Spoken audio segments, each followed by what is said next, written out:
notre Dieu, le Seigneur Tout-Puissant, qui nous fait la grâce d'être encore en communion avec vous dans la présence du Seigneur. Il a dit là où 2 ou 3 sont réunis en mon nom, je suis au milieu d'eux. Le bonheur de savoir que notre Dieu est plus sage que tous, c'est de savoir qu'il a dit là où 2 ou 3 sont réunis. Il n'a pas dit là où 2 ou 3 sont assis, là où ils sont assis. Non, non.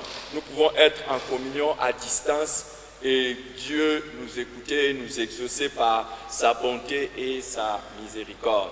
Merci à notre Dieu pour cette occasion. Seigneur, nous voulons te dire merci. Nous voulons véritablement te remercier pour cette belle occasion que tu nous donnes d'être dans ta présence. Nous voulons te célébrer, te louer, t'adorer. Toi, éternel des amis, qui as chassé les ténèbres dans nos vies. Éternel des amis, nous sommes là pour t'adorer, te remercier, te dire que tu es notre roi et en toi, tout n'est que merveilleux. Amen. Tout n'est que extraordinaire. Seigneur, merci d'être avec nous pendant ces instants. Sanctifié, béni toutes choses. Au nom de Jésus-Christ. Amen. Nous allons encore continuer notre thème, la joie d'aller vivre au ciel. Mais avant cela, nous voulons d'abord passer quelques temps dans l'adoration. S'il vous plaît, Dieu mérite notre adoration. C'est lui qui nous a sauvés, mérite notre adoration. C'est lui qui nous a sauvés, mérite notre adoration. C'est lui qui nous a sauvés, mérite notre adoration. Est-ce qu'on peut ensemble élever la voix et adorer le Seigneur pendant que nous allons chanter des cantiques, pendant que nous sommes en train de célébrer le Seigneur? Élevons la voix et adorons le Seigneur. Adorons Jésus. Adorons Jésus. Alléluia. Entre dans ses portes avec des actions de grâce, dans ses parvis avec des louanges. Commence à dire merci à Dieu et commence à voir la grandeur de Dieu. Tu entreras bien dans la présence du Seigneur pour l'adorer. On entre dans la présence de Dieu, jamais dans l'ingratitude. Commence par exprimer ta gratitude, ta reconnaissance. Alléluia. Alléluia. Seigneur, merci.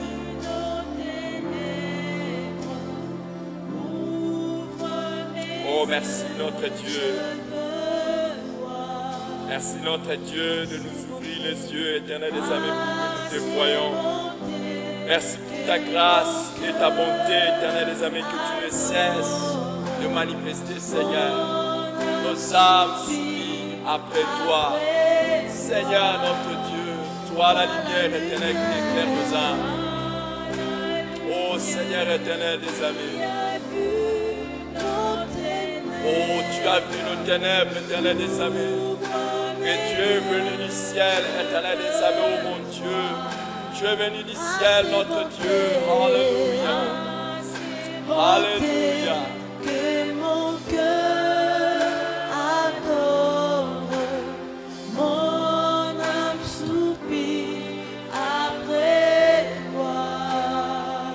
Alléluia. Alléluia. Je viens, nous venons, éternel des amis, pour t'adorer. Nous venons, éternel des amis, oh mon Dieu, nous prosterner devant toi, Seigneur. Oh Jésus, tu es notre Dieu. Alléluia, alléluia. Un Dieu admirable, éternel. Oh, tu es tellement digne d'être célébré. Tu es si grand et bon pour nous, Seigneur. Oh notre Dieu, tu es si grand. Nous venons pour t'adorer, Seigneur. Nous nous prosternons devant toi, Seigneur. Nous te disons, éternel des amis, tu es notre unique Dieu, unique Dieu. Il n'y a personne qui prendra ta place dans nos cœurs. Alléluia. Il n'y a personne qui prendra la priorité dans nos cœurs que toi, Seigneur. Merci, oh Dieu, merci, oh Dieu, merci, oh Dieu.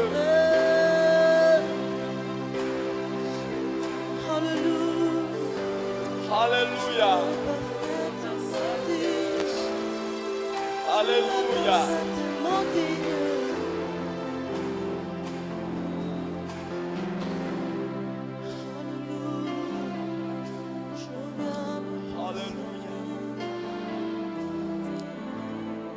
Seigneur Jésus-Christ, que tu es merveilleux. Alléluia.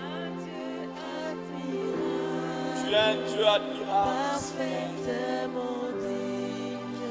Alléluia. Tu es si grand et bon pour nous. Alléluia. Tu es tellement bon, Seigneur. Tu es tellement bon, Seigneur. Tu es tellement bon et ce matin nous t'adorons. Tu es tellement bon et ce matin nous te célébrons, mon Dieu. Tu es tellement bon ce matin, célébrons nos voix pour t'exalter. Tu es tellement bon, nous élevons nos voix pour te célébrer, Seigneur. Seigneur notre Dieu.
Jésus, un grand merci.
Merci notre Dieu.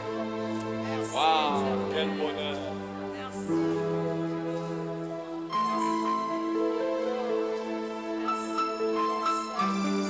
Oh merci. Oh merci pour ton salut, merci pour ta vie. Merci éternel de sa bénédiction.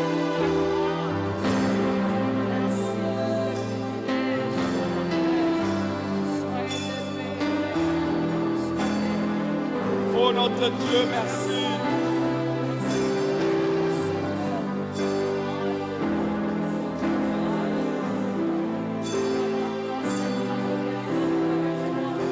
Oh merci notre Dieu.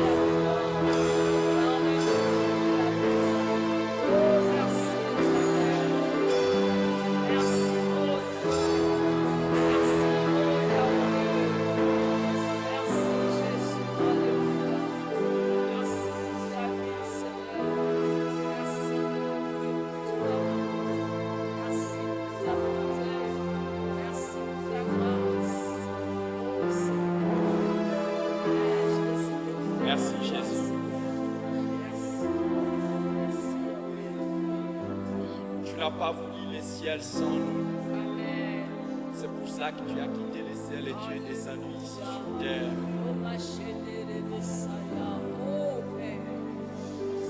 Ce matin, nos cœurs débordent d'amour pour toi. Nos cœurs débordent d'amour.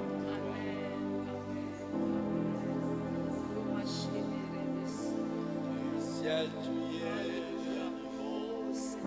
très le chemin de la terre où nous marchons de la croix de la tombe vers le ciel,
Seigneur, viendra un jour, le temps ne nous arrêtera plus de t'adorer, de te célébrer, de te magnifier, car nous serons éternellement dans ta présence, éternellement éblouis de tes merveilles, éternellement ravis, débordant éternel des amis de ton amour. Merci Jésus. À toi la gloire au siècle des siècles. Amen. Extraordinaire d'être dans la présence du Seigneur. Nous continuons notre série de partages, d'exhortation, d'enseignement sur le bonheur d'aller vivre au ciel. Alors, nous avions donné les raisons pour lesquelles nous devions avoir nos regards fixés vers le ciel. Aujourd'hui, nous commençons une autre série, c'est la description du ciel. Comment est décrit le ciel? Comment est décrit le ciel? Pendant que j'étais en train de préparer ces moments d'échange avec vous, beaucoup de pensées étaient en train de traverser mon esprit. Et récemment, j'ai vu un ambassadeur d'un pays. Ce n'est pas un problème de le dire. C'est l'ambassadeur du pays, l'un des pays des rêves. C'est la première puissance économique mondiale, les États-Unis, postait sur les réseaux sociaux les bourses que son pays offrait. Et je voyais combien les gens en train de faire des efforts pour essayer de souscrire à ça afin qu'ils puissent aller étudier là-bas, aller vivre là-bas. Je rappelle, ce n'est vraiment pas pour d'autres considérations. Je rappelle que c'est dans le même pays où, quelques jours ici, il y a eu, je parle des États-Unis, et ce n'est pas seulement le seul pays, c'est dans le monde entier. C'est dans le même pays où, il y a quelques jours ici, il y a eu un grand soulèvement. Pourquoi? Parce qu'un noir venait d'être tué par des blancs, un blanc et un policier blanc. Et ça a mené un mouvement qui s'est généralisé dans le monde entier. Nous sommes des noirs. Faut-il vraiment la peine d'aller dans ces pays, vivre là-bas? Je me souviens, je ne sais pas si mon épouse va encore se souvenir, quand nous étions en train de préparer les études supérieures des enfants, voulant qu'ils aient étudié ailleurs. À un moment donné, c'était les pays des États-Unis qui étaient venus en tête. On se disait, bon, ok, on peut envoyer l'enfant aller faire l'université là-bas et puis voir pour son avenir. Mais à l'époque, c'était le moment où il y avait tellement de tueries de masse aux États-Unis. Et il y avait tellement de tueries de masse. Un homme pouvait sortir de nulle part avec une mitrailleuse et venir tuer les gens comme ça. Est-ce que c'est l'endroit où il faut vraiment aller? D'autres, les rêves, c'est l'Europe. C'est l'Europe, il faut aller en Europe et vivre en Europe et tout ça.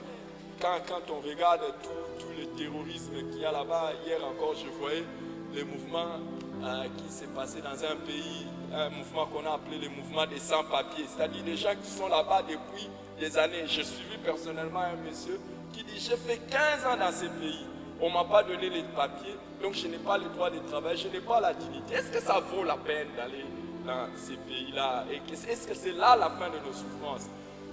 Et j'ai parlé encore avec quelqu'un qui avait son enfant qui étudie en Chine, où vous savez que c'est parmi les pays les plus émergents de la planète, mais avec cette histoire de coronavirus qui est arrivé dans le monde entier, l'enfant a dit non, il préfère changer de pays, où il y a des immeubles, où il y a la technologie, où il y a beaucoup de choses. Les amis, terrible. Et qu'est-ce qui se passe pendant cette pandémie de coronavirus où on nous a confinés dans nos maisons?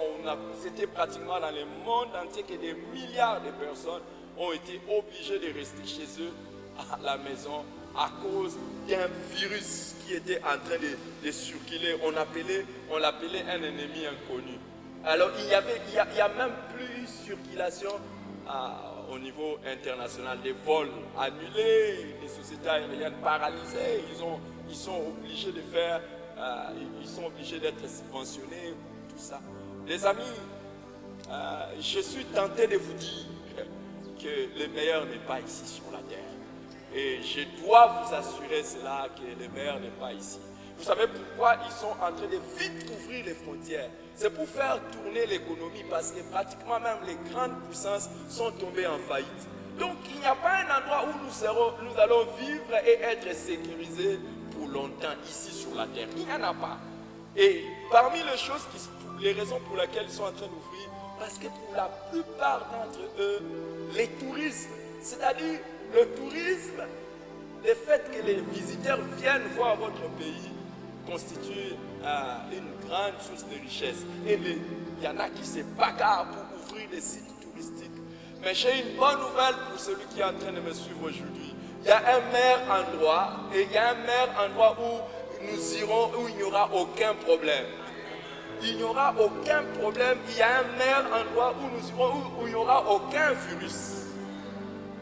Et il n'y aura pas de récession, il n'y aura pas de chute économique, il n'y aura pas de terroristes, il n'y aura pas de tueurs en série, il n'y aura pas de violeurs, il n'y aura pas toutes les choses que nous pouvons décrire aujourd'hui. Cet endroit existe. Alors je vais vous dire, chaque pays fait la publicité de son territoire. Et chaque ambassadeur est censé promouvoir son pays. Et là, vous avez en face de vous un ambassadeur du ciel. Vous avez un ambassadeur du ciel, quelqu'un qui est venu pour vous parler du ciel. Je suis triste que nous sommes des ambassadeurs du ciel, nous les chrétiens, mais malheureusement, on ne parle pas de notre patrie. On ne parle pas beaucoup du lieu où nous allons aller vivre éternellement. On ne fait pas tellement le marketing de ça que beaucoup de gens même ne connaissent pas en réalité. Pour beaucoup de gens, le ciel, c'est seulement un endroit d'émerveillement, mais ils ne connaissent pas au fond qu'est-ce qu'il y a là-bas au ciel. Ou qu'est-ce qu'il y aura effectivement au ciel. Vous allez voir que dans nos églises, qui sont censées être des véritables ambassades, où on prépare les gens, où on livre des visas, où on envoie les gens pour aller vivre au ciel sans avoir besoin de régularisation des papiers. Où on envoie les gens aller vivre dans le bonheur sans être des réfugiés encore. J'ai suivi encore cette semaine, il y avait une journée mondiale des réfugiés où des millions, on a parlé de plus de 21 millions de gens qui sont réfugiés maintenant, qui ont quitté leur territoire pour aller à la recherche de paix et de bonheur. Mais vient un jour, je vous assure, il vient un lieu où si vous y entrez, vous n'aurez plus besoin d'aller vous réfugier quelque part. Ça sera le bonheur pour l'éternité. C'est le ciel. Alors dans Jean chapitre 14, notre verset que nous étions en train de lire, Jésus a dit quelque chose d'extraordinaire et je voudrais vraiment que nous puissions toujours le lire. Il dit que votre cœur ne se trouble point. Croyez en Dieu et croyez en moi. Il y a plusieurs demeures dans la maison de mon Père. Si cela n'était pas, je vous l'aurais dit. Je vais vous préparer une place. Et lorsque je m'en serai allé et que je vous aurai préparé une place, je reviendrai et je vous prendrai avec moi afin que là où je suis, vous y soyez aussi. Alléluia. C'est extraordinaire. Jésus demande à ses disciples de ne pas se troubler de tout ce qui se passe ici sur la terre. Parce qu'il est en train d'aller au ciel préparer une place. Aujourd'hui, j'ai une bonne nouvelle pour nous tous les croyants. Ne nous troublons pas. Jésus est allé nous préparer une place. Et cette place est meilleure. Quand il nous demande de ne pas nous troubler, c'est qu'il nous sécurise quant à notre avenir. Alors, écoutez les amis. Comment est décrit cette place? Comment est décrit cet endroit? Et pourquoi nous devons faire tout pour ne pas manquer d'aller au ciel? Comment il est décrit et pourquoi nous devons faire tout pour ne pas manquer au ciel? Je vais vous donner beaucoup d'éléments de description.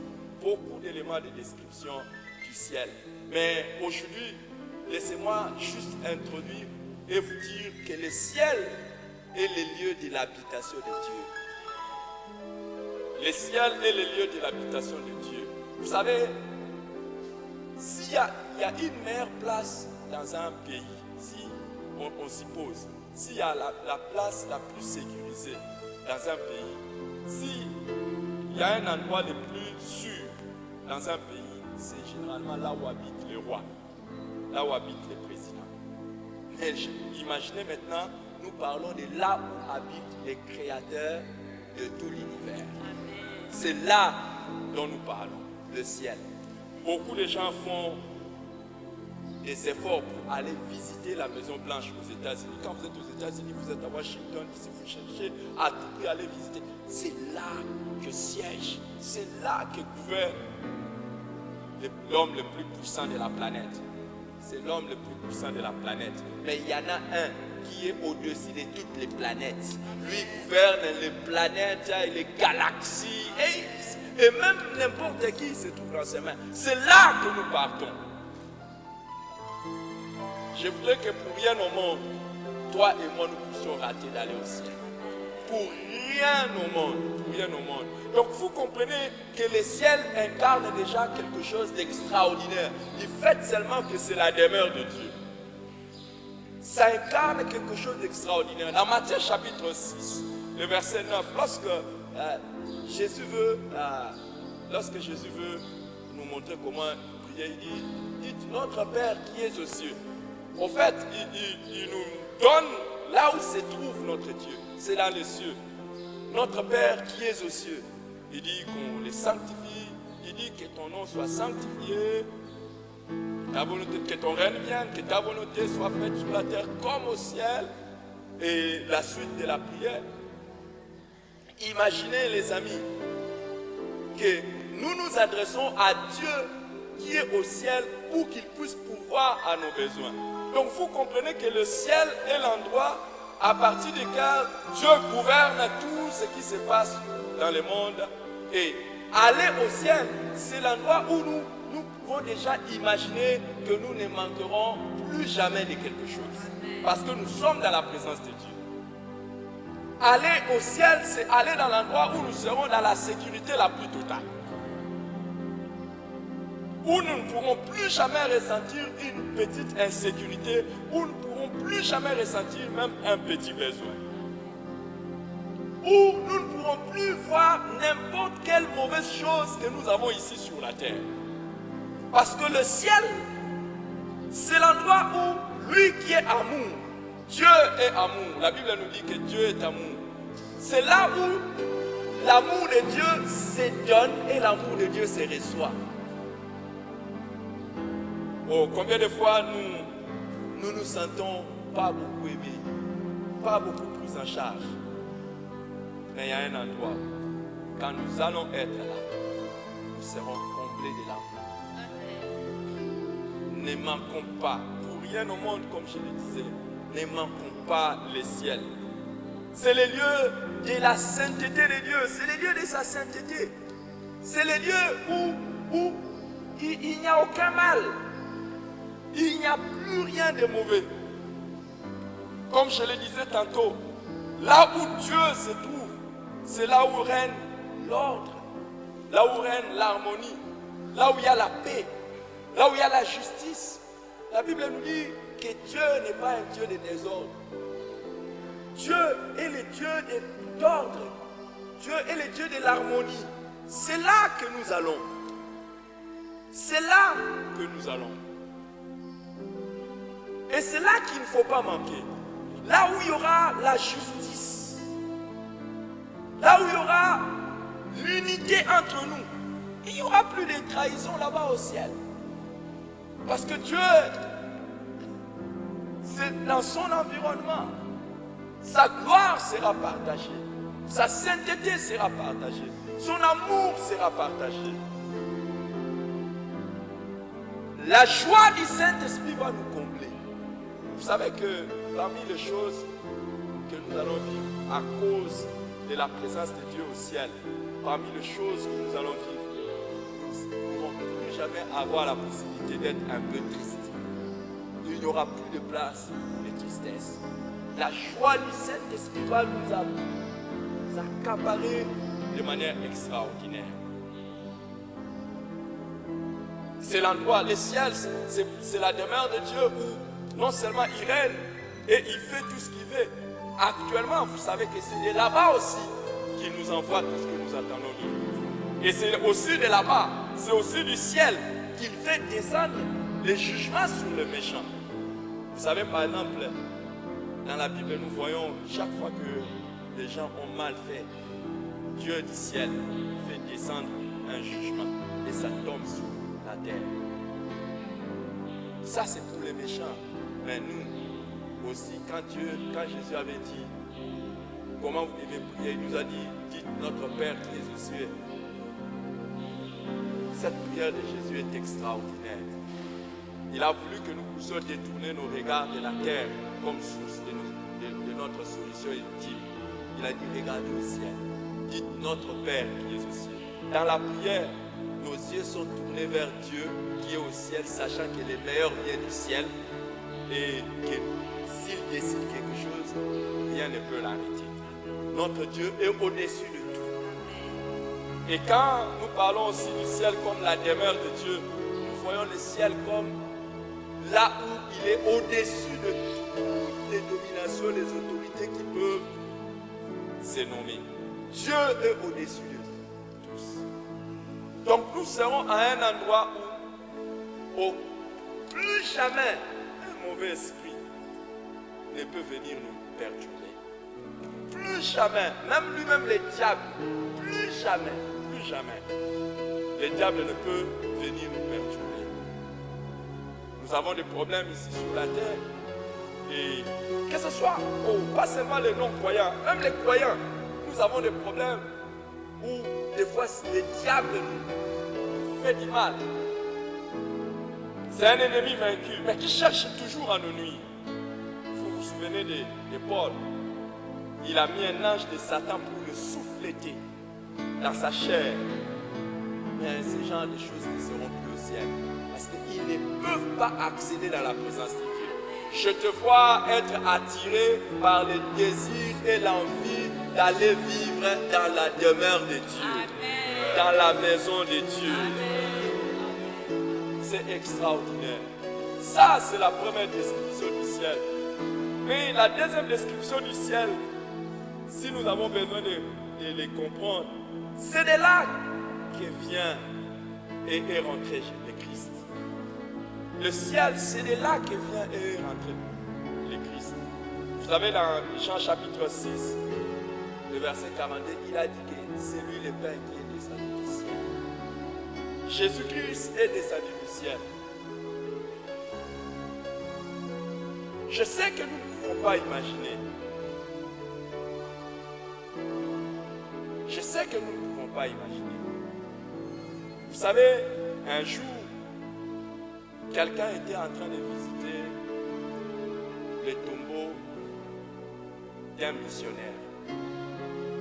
Quand il a visité le tombeau de ces missionnaires étaient venus en Afrique à partir de l'Occident, juste pour venir en Afrique ici.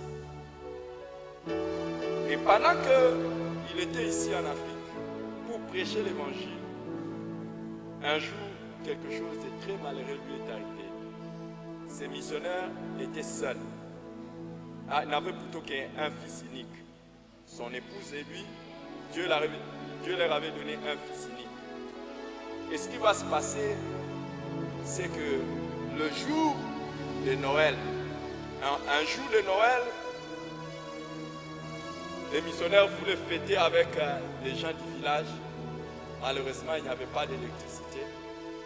Et son fils, zélé de voir son père qui est en train de vouloir servir les gens de ces villages-là pour leur montrer un peu, leur faire des projections, des films, tout ça, pour les équipes vivant en Europe, se retrouve dans un village, quelque part dans un pays d'Afrique. Il envoie le fils aller allumer le groupe électrogène, le fils unique, en allant allumer le groupe électrogène qui a pris feu et le fils unique est mort. Quelle tragédie pour cette famille. Et ils ont pris l'enfant, ils ont enterré dans les villages. Et lui-même, quelques années plus tard, après avoir servi Dieu, fut aussi enterré dans ces villages. Quand vous regardez ces tombeaux, quelque part perdu dans la forêt, vous n'imaginerez pas l'amour et les sacrifices qu'a payé ces missionnaires. Mais si vous voulez comprendre les sacrifices que ces missionnaires ont payés, il faut aller là où ils viennent. Ils viennent d'un pays où il ne manque de rien, où il y a l'électricité 24 heures sur 24. Mais ils viennent mourir dans un village quelque part, pas pour gagner de l'argent, mais pour partager l'amour. Vous savez, le fait de savoir, comme je vous ai décrit le ciel comme l'endroit où Dieu demeure, et le fait de savoir que c'est de là que vient le Seigneur, le Christ, doit nous montrer quel sacrifice Jésus a fait. Les amis, imaginez quelqu'un qui a toujours habité dans un endroit où vous n'avez pas besoin de conditionnement d'air. Tout est réglé automatiquement. Il n'y a pas de chaleur, il n'y a pas de transpiration, et il n'y a pas de moustiques, il n'y a pas de poussière, il n'y a pas de bactéries, il n'y a pas de microbes, il n'y a pas de virus. Mais juste pour sauver les hommes qui quittent là-bas, il vient ici sur la terre. Quel amour, quel sacrifice. Et il vient ici pour être pris en charge par une de ses créatures, Marie, qui trouvé à un moment donné, malheur à ceux qui croient que Marie est née sainte. Marie n'est pas née sainte. Quand Marie a dit, moi à qui la grâce a été faite, c'est que Marie ne méritait pas. La grâce est quelque chose d'immérité. Donc Marie n'était pas sainte. Pour preuve, à un moment donné, Marie et Joseph ont pris Jésus de côté. Ils lui ont dit, tu as attrapé la folie. Donc Marie a insulté Jésus-Christ qu'il était fou. Donc Marie n'était pas née sainte. C'était une créature comme nous autres. Vous et moi, et elle a trouvé grâce. Mais imaginez l'humilité de Jésus en quittant le ciel venant juste pour rester avec nous. Et comme je l'ai dit dans ma prière d'introduction, il n'a pas voulu que le ciel soit vide. C'est pour ça qu'il est venu pour nous prendre afin que toi et moi nous allons là-bas. Et le ciel, c'est là où il est remonté. Il a dit à ses disciples, je pars et je pars vous préparer une place. Afin que là où je suis, c'est là où vous soyez aussi. En fait, le ciel, c'est là où Jésus veut nous amener. C'est l'endroit où Jésus veut nous amener. C'est là où il était venu, il est descendu et il veut nous amener. Ne rate pas ça. Il n'y a aucun prophète qui a promis ça. Il n'y a aucun pasteur qui peut faire ça pour toi. C'est pour ça qu'il ne faut jamais comparer Jésus à qui que ce soit. Il est le seul. Et il le disait. Et c'est pour ça que les Juifs de son époque étaient scandalisés quand ils disaient que s'ils n'entendent pas le témoignage de celui qui vient d'en haut. Il est venu d'en haut. Et il est le seul qui peut nous amener là-bas. Aujourd'hui, ne mets pas ta confiance dans les hommes. Ne mets pas ta confiance dans la religion. Ne mets pas ta confiance dans quoi que ce soit. Mets ta confiance en Jésus. C'est lui qui est venu de là et il est descendu ici. C'est lui aussi qui a promis de nous y amener. Le ciel, ce n'est pas seulement l'endroit où il veut nous amener. Au moment où nous sommes en train de parler, toi et moi, il y a quelque chose d'extraordinaire avec Jésus. Non seulement il est descendu ici sur la terre, il a donné sa vie pour nous. Il n'a pas arrêté là. Au moment où je te parle, d'abord avant qu'il ne rentre, si vous lisez dans Jean chapitre 17, vous allez vous rendre compte de quelque chose d'extraordinaire. Il a prié pour nous. Il a prié pour nous afin que là où il est, nous allions là-bas. Donc Jésus a fait le travail et il ne nous laisse même pas nous-mêmes comme ça. Il prie encore pour que nous allions au ciel. Mon ami, ne ratons pas le ciel. Ça sera la plus grosse bêtise, la plus grosse erreur et cela sera la tragédie de nous. Nous, avant de partir, la Bible dit que là où il est, au ciel, il ne cesse d'intercéder pour toi et moi. Est-ce que tu savais ça? Qu'il y a quelqu'un quelque part au ciel en train de prier pour toi. Même si personne n'a prié pour toi, Jésus est en train de prier. À cause de toutes ces choses, Apocalypse nous montre que le ciel est un endroit où l'agneau de Dieu est adoré au siècle des siècles.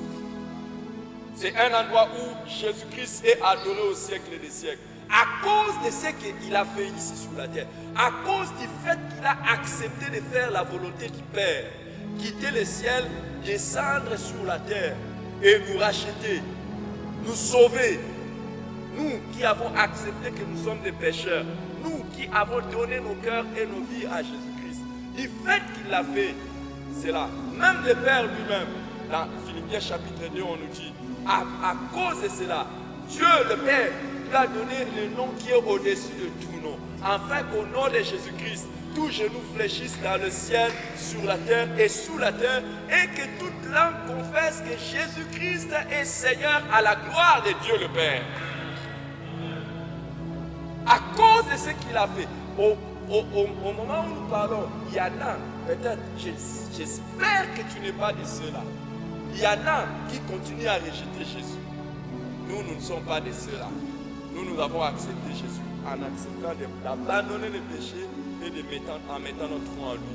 À cause de ce qu'il a fait, au moment où nous sommes en train de parler, il y a des anges, il y a des 24 vieillards, il y a des êtres vivants au ciel qui ne cessent de dire nuit et jour. Tu es digne, agneau de Dieu. Toi qui as été immolé, tu es digne de recevoir force, louange, puissance et gloire au siècle des siècles. Et quand nous allons entrer au ciel, je sais, ça c'est parmi les choses extraordinaires que nous allons vivre. Je suis sûr, si ce n'est pas toi, moi je courrai vite vers celui qui a versé son sang pour moi. Et je me prosternerai devant lui. Je dirai merci, merci d'avoir donné ta vie. Merci d'avoir quitté cet endroit merveilleux pour descendre sur la terre et venir nous sauver. Et merci parce que c'est grâce à toi que nous avons quitté le ciel, de la terre pour entrer au ciel. Et nous nous joindrons à cette myriade, des milliards d'anges qui ne cessent de les célébrer en disant Saint, Saint, Saint est le Seigneur, Dieu puissant et fort. Alléluia. Et je prie que tu ne manques pas cela. Aujourd'hui, mon cœur était là pour te décrire cet aspect des choses concernant le ciel. Mais si il tarde à venir, s'il tarde encore à venir, je donnerai quelques descriptions de comment le ciel se trouve. Qu'est-ce qu'il y a au ciel? Qu'est-ce qu'on y rencontre? Qu'est-ce qu'il y a de merveilleux au ciel? Si le Seigneur tarde à venir, c'est ce que je vais donner prochainement. Mais s'il ne tarde pas à venir, j'espère que toi et moi, nous serons déjà là. Et qu'au lieu de nous en parler, nous serons directement en train de vivre les choses en live. Nous serons directement en train de le vivre. En attendant, si tu n'as pas Jésus, c'est l'occasion. Il a dit aux disciples, je m'en vais au Père et vous connaissez le chemin. Et quand on lui a posé la question, quel est le chemin? Dans Jean chapitre 14, le verset 6, je suis le chemin, la vérité et la vie. Il ne vient au Père que par moi. Donc Jésus est le chemin. Si tu veux aller au ciel, il faut avoir avec toi celui qui est descendu du ciel et qui y est rentré. Jésus. Pas un prophète, pas un pasteur, pas qui? Un docteur, un apôtre. Je ne sais pas, un évangéliste. Non, Jésus. Avoir Jésus dans ton cœur. Pas un pape, pas un monseigneur, pas je ne sais pas qui, pas un évêque, mais avoir Jésus-Christ. Il avait dit, si quelqu'un a le Fils, il a la vie.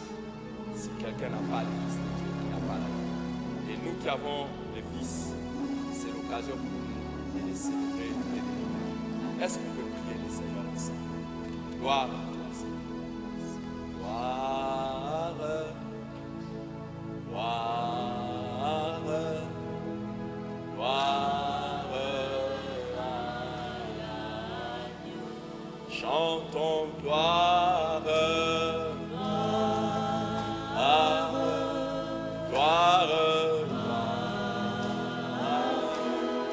oh gloire à Dieu, car il est glorieux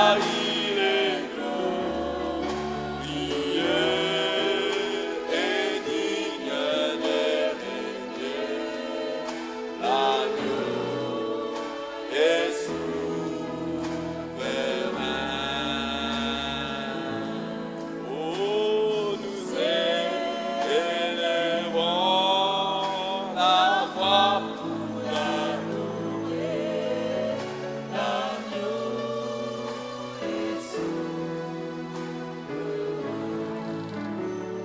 Père, merci de nous avoir sauvés en Jésus-Christ. Et merci de nous donner accès au ciel par Jésus-Christ. Merci de nous montrer le chemin par Jésus-Christ. Oh, gloire à toi, honneur à toi. Aide mon frère et ma soeur qui ne te connaissent pas encore à te connaître pour ne pas rater le ciel. Et aide mon frère et ma soeur qui te connaît à ne pas compromettre sa vie avec toi, à ne pas s'éloigner de ton chemin, afin que nous puissions, éternel des amis, demain être au ciel. Béni sois-tu, Père. Honneur à toi, louange à toi, au siècle des siècles. Amen. Gloire à Dieu. Merci de savoir. J'espère que vous avez été édifiés dans la présence du Seigneur. Et nous prions le Seigneur notre Dieu afin qu'il nous donne la grâce et l'occasion d'être encore avec vous prochainement. Alors, et là où vous êtes, nous prions que Dieu vous bénisse, que Dieu bénisse vos familles, que Dieu bénisse tout ce que vous êtes en train de faire, que la terre ne puisse pas vous distraire. Il y a mieux au ciel. Et s'il y a un endroit où nous devons investir, c'est là-bas. Ce n'est pas ici. Nous avons déjà dit tout. ici sur la terre est passager. Tout passera. Mais le meilleur, c'est là-bas au ciel. À bientôt. Si ce n'est pas dans notre prochain rendez-vous, c'est au ciel. Dieu vous bénisse. Amen.